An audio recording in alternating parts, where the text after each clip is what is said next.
வணக்கம், welcome to அன்பு channel. Friends, இன்றைக்கி விநாயகர் சதுர்த்தி பூஜை தான் பார்க்க போகிறோம். அதுக்கு முன்னாடி வீடியோ பிடிச்சிருந்துச்சுன்னா ஒரு லைக் கொடுங்க. இது வரைக்கும் நம்ம சேனலை சப்ஸ்கிரைப் பண்ணாதவங்க ப்ளீஸ் சப்ஸ்கிரைப் பண்ணுங்கள், சப்போர்ட் பண்ணுங்கள். இவர் எங்கள் வீட்டு உருளி விநாயகர் வீட்டு என்ட்ரன்ஸ்லேயே இருக்கார். வந்தவங்கள வாங்கன்னு கூப்பிட்றது இவர் தான். இவரை பார்த்துட்டு தான் வீட்டுக்குள்ளே வர மாதிரி நான் செட் பண்ணி வச்சுருக்கேன். இப்போ நம்ம பூஜைக்கு போகலாம். இன்றைக்கி விநாயகருக்கு பிறந்த நாள் இல்லையா, அதனால் இவரை நல்லா குளிப்பாட்டி விட்டுறலாம். எங்கள் வீட்டு போர்ட்டிக்கோவில் நான் துளசி மாடம் வச்சுருக்கேன். அதுக்கு கீழேயே விநாயகர் வச்சு வழிபாடு பண்ணிகிட்ருக்கேன். இவர் கல் விநாயகர். இவருக்கு 3 வித அபிஷேகம் பண்ணியிருக்கேன். இன்றைக்கி பால் அபிஷேகம், பன்னீர் அபிஷேகம், அப்புறம் சந்தன அபிஷேகம், இப்படி 3 வித அபிஷேகம் பண்ணியிருக்கேன்.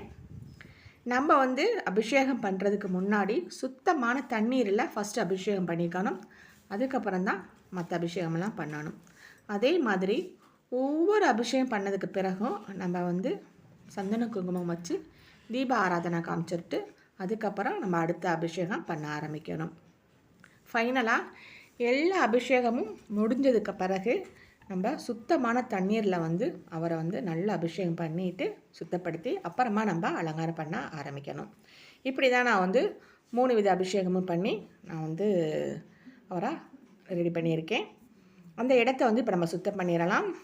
கோலம் போடுறதுக்கு ஒரு பிளேட் வச்சு அழகாக நான் கோலம் போட்டுக்கிறேன். இந்த இடத்துல நம்ம விளக்கு வச்சுக்கலாம். அதுக்காக இந்த இடம் கோலம் போட்டுக்க ரெடி பண்ணிக்கிறேன். கோலம் ரொம்ப அழகாக வந்திருக்கு. இப்போ விநாயகருக்கு ஒரு சிம்மாசனம் வச்சு அது மேலே விநாயகரை ஜம்மனு உட்கார வச்சாச்சு. அவருக்கு மஞ்சள் குங்குமம்லாம் வச்சு பூனலும் போட்டு விட்டாச்சு. அதேமாரி பெரிய விநாயகருக்கும் நான் மஞ்சள் குங்குமம்லாம் வச்சு ரெடி பண்ணி வச்சுருக்கேன்.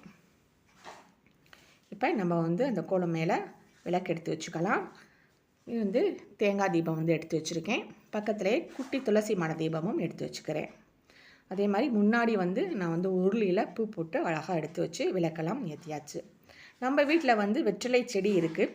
அதுலேருந்து ஒரு கொடி எடுத்து நான் ஒரு 6 மாதத்துக்கு முன்னாடி பதியம் போட்டிருந்தேன். விநாயகருக்காகவே தான் அது பதியம் போட்டேன். அது ரொம்ப அழகாக வளர்ந்து வந்திருக்கு. விநாயகருக்கு வெற்றிலை மாலை போடணும்னு எனக்கு ஆசை. அதனால் வெற்றிலையிலேயே அந்த கொடி எப்போதுமே அவரை சுற்றி இருக்கிற மாதிரி நான் ஏற்பாடு பண்ணியிருக்கேன். இப்போ தான் வளர்ந்து வந்துட்டுருக்கு. இன்னும் நல்லா வளர்ந்த பிறகு உங்களுக்கு காமிக்கிறேன்.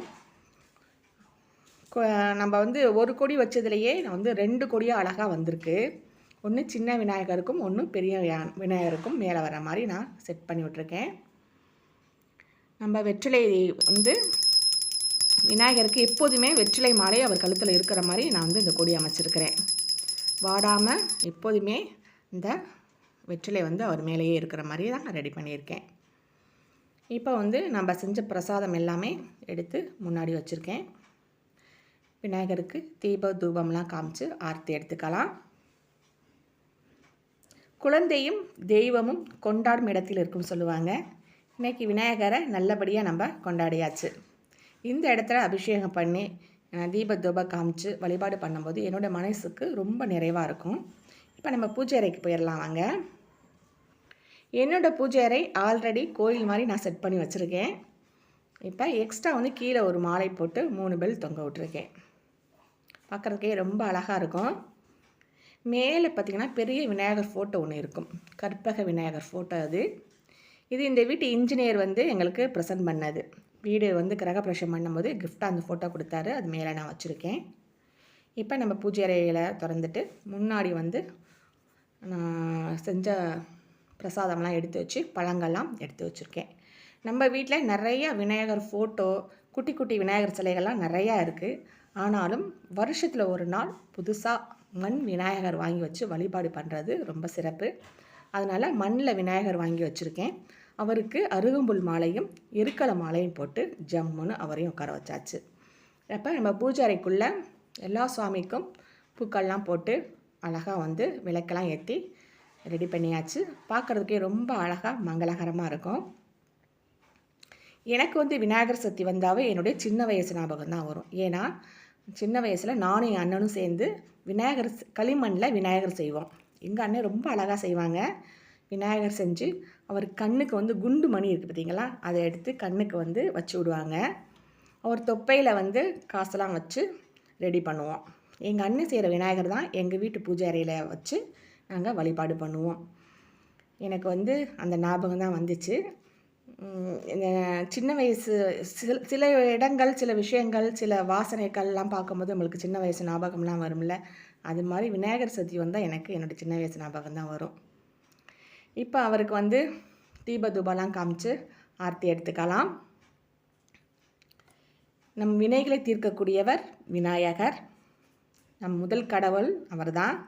நம்ம எந்த ஒரு பூஜை செஞ்சாலும் விநாயகர் வழிபாடு பண்ணிட்டு தான் மற்ற பூஜையை நம்ம ஸ்டார்ட் பண்ணுவோம். நம்ம குலதெய்வத்தை வழிபாடு பண்ணுறதா இருந்தால் கூட விநாயகரை ஃபஸ்ட்டு வழிபாடு பண்ணிட்டு தான் நம்ம குலதெய்வத்தை வழிபாடு பண்ணுவோம். அதனால் முதல் கடவுள் அவர்.